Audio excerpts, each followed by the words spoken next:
Tissues are fascinating. Chapter 6 of the NCERT Science book for Class 9 is titled Tissues. In this chapter, we learn about tissues, which are groups of cells that perform specific functions. In multicellular organisms, like plants and animals, cells are organized into tissues. This organization helps in the efficient functioning of organisms. Plant tissues are broadly classified into two types: meristematic tissues and permanent tissues. Meristematic tissues are where cells actively divide and help the plant grow. There are three types of meristematic tissues.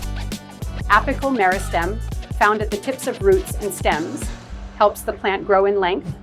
Lateral meristem helps in the growth of thickness in plants. And intercalary meristem, found at the base of leaves or internodes, helps in the growth of certain parts of the plant. Permanent tissues are formed from meristematic tissues after the cells have matured and lost their ability to divide. They are of two types: simple permanent tissues, made of similar types of cells that perform the same function, which include parenchyma, providing support and storing food; chlorenchyma, a type of parenchyma that contains chlorophyll and helps in photosynthesis; collenchyma, providing flexibility and mechanical support; and sclerenchyma, providing strength to the plant with dead cells that have thick walls. The second type is complex permanent tissues, made up of different types of cells that work together, including xylem, which transports water and minerals from roots to other parts of the plant, consisting of tracheids, vessels, xylem parenchyma, and xylem fibers; and phloem, which transports food from the leaves to other parts of the plant, including sieve tubes, companion cells, phloem fibers, and phloem parenchyma.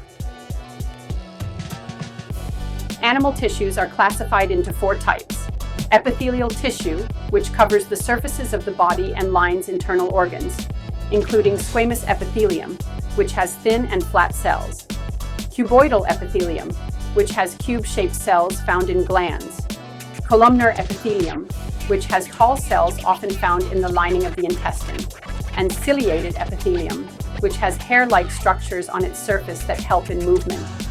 Connective tissue connects different parts of the body and includes areolar tissue, which fills spaces inside organs and supports internal organs; adipose tissue, which stores fat; bone, which provides structure and support; cartilage, which provides flexibility; and blood, which transports nutrients and oxygen to different parts of the body. Muscular tissue is responsible for movement in the body and includes striated muscle, or skeletal muscle, which are voluntary muscles that help in body movement; smooth muscle, which are involuntary muscles found in internal organs; and cardiac muscle, found only in the heart, responsible for pumping blood. Nervous tissue is composed of nerve cells or neurons and helps in transmitting messages between the brain and different parts of the body, controlling all body activities. Tissues are essential for the proper functioning of living organisms.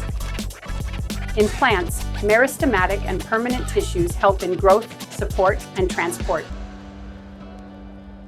In animals, epithelial, connective, muscular, and nervous tissues perform various critical functions such as protection, movement, and communication. This chapter provides the foundational understanding of how cells group into tissues to perform specialized functions in both plants and animals.